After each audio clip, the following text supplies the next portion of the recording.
아주대학교 병원 재활의학과 임신영입니다. 오늘은 사시가 사경을 유발하는지에 대해서 알아보겠습니다. 자주 듣는 질문이 두 가지가 있는데 첫 번째, 사경이 사시를 유발하냐 하는 것입니다. 아이들에서 가장 흔한 사경은 근성사경입니다. 목에 멍울이 만져지는 것인데 근성사경은 사시를 유발하지 않습니다.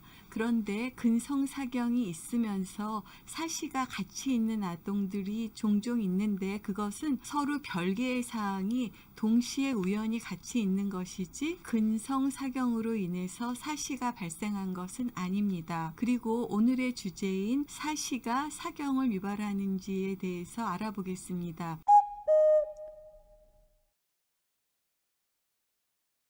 일부 사시는 사경을 유발할 수 있습니다. 눈의 이상으로 머리나 목이 이상 자세를 취하는 안성직경에는 흔한 세 가지 원인이 있습니다. 첫 번째, 상사시. 두 번째, 안구가 막 움직이는 안구진탕, 안진입니다. 세 번째는 눈꺼풀이 처져 있는 안검하수, 눈꺼풀 처짐증입니다. 오늘은 세 가지에 대해서 알아보겠습니다.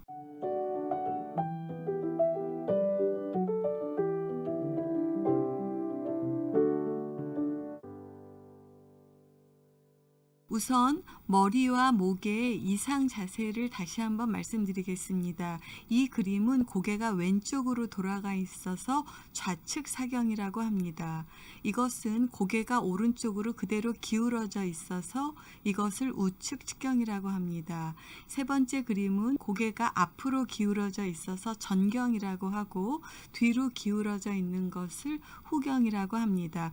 이와 같은 사경, 경, 전경, 후경 이 모든 것을 넓은 의미에서 두경부 이상 자세 혹은 사경이라고 이야기할 수 있습니다. 사경의 반은 근성사경에 의한 것이고 그리고 4 내지 5%가 눈에 의해서 사경이 발생하는 것입니다.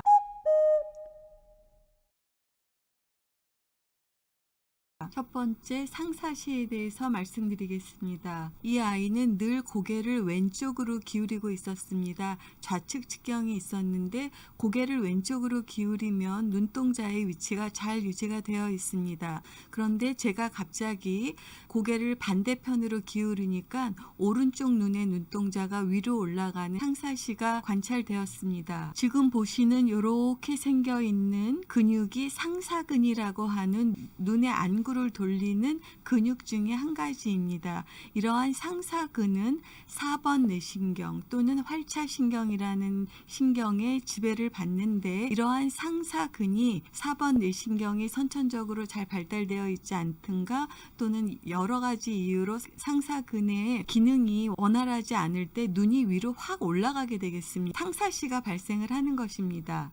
지금 이 그림을 보시면 왼쪽의 상사근은 까맣게 보이는데 오른쪽의 상사근은 보이지 않습니다. 아이들에서 한쪽 상사시의 가장 흔한 원인은 4번 뇌신경, 활차신경이 선천적으로 만들어지지 않은 것이 가장 흔한 원인입니다. 다시 정리하면 이 아이는 오른쪽 눈에 우측 상사근 마비에 의한 상사시가 있었는데 그 눈의 이상을 보상하기 위해서 아기가 가르쳐주지 않아도 반대편으로 고개를 기울였던 것입니다. 오른쪽 눈을 아래로 확 내리니까 상사시가 있는 것이 관찰이 되었습니다. 따라서 오른쪽에 상사시가 있으면 보상성으로 왼쪽으로 고개를 기울이게 됩니다. 고개 기울임도 약간 다른데 이 아이는 왼쪽 근성사경에 의해서 고개가 오른쪽으로 돌아가고 왼쪽으로 기울이는 이러한 증상을 보이는데 근성사경이 아닌 우측 상사시에 의해서 고개를 기울이는 것은 지금 보시는 것처럼 회전의 요소가 없이 단지 오른쪽이나 왼쪽으로 딱 기울이는 것입니다. 근성사경에 의한 두경부 이상 자세는 회전의 요소가 있습니다. 그래서 아이들의 목에 기우는 증상으로도 근성사경인지 편측 상사시인지를 조금은 구별할 수 있습니다. 이 아동은 수직사시로 인해서 고개 기울임이 있었는데 진단이 늦어져서 이와 같이 2차적으로 측만증이 생겼던 것입니다. 따라서 원인 불명의 고개 기울임이 있을 때 눈에 의한 고개 기울임이 아닌지를 늘 확인해야 되겠습니다.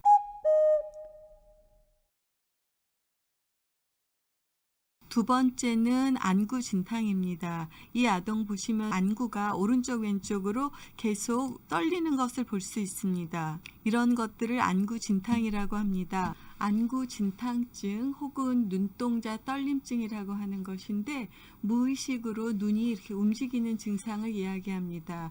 안구의 이상이지만 이것은 뇌신경과 시신경을 포함하는 신경계통의 이상입니다. 일반적으로는 사물을 바라볼 때 물체 한 곳을 포인트하고 안구가 고정이 된 채 바라보는 것이 일반적인데 안구 진탕이 있으면 기본적으로 초점을 맞추지 못하기 때문에 물체를 잘 보기 위해서 가장 잘 보이는 초점으로 얼굴 방향을 틀어서 보는 경우가 있습니다. 그래서 안구 진탕이 있을 때 두경부 이상 자세가 나타날 수가 있습니다. 그게 첫 번째고, 두 번째는 기본적으로 초점을 맞추지 못하고 눈동자가 계속 움직이기 때문에 일반 사람들보다도 안구 진탕이 있을 때 눈의 피로도가 굉장히 높아져서 시력이 지속적으로 떨어집니다. 따라서 안구 진탕이 있을 때도 두경부 이상 자세, 사경이 나타날 수가 있습니다.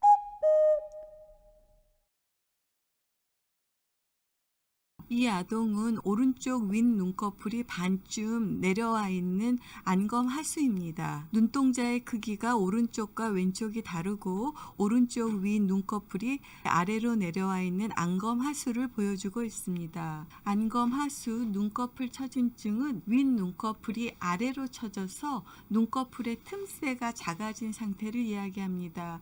제일 흔한 것은 윗 눈꺼풀에 연결된 눈꺼풀을 올렸다 내렸다 하는 근육의 힘이 약해서 발생합니다. 선천적으로 안검하수가 있을 때 이제 출생하고 나서 시력이 조금씩 발달하면서 눈꺼풀이 내려와 있으니까 고개를 뒤로 젖혀서 물건을 보는 경우가 있습니다. 따라서 안검하수도 두경부 이상 자세의 사경을 유발하는 원인 중에 하나가 되겠습니다. 바른 목, 예쁜 목은 노력하고 생각해서 되는 것이 아닙니다. 생물학적으로 자동으로 자연스럽게 이루어지게 되는 것인데 두경부 정상 자세를 유지하지 못하고 사경이 있는 경우에 그 원인을 찾아서 적절하게 치료를 해야지 머리와 목의 자세가 바르게 되겠습니다.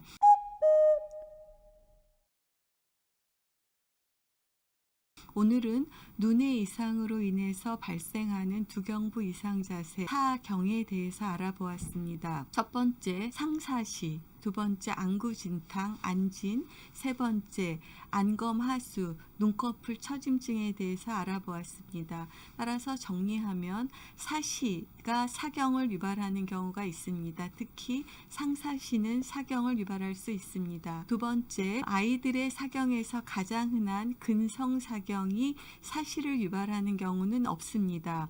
근성사경이 있는 아동에서 사시가 있는 경우가 있지만 그것은 서로 독립적인 것이 우연히 발생을 한 것입니다. 여러분 경청해 주셔서 감사합니다.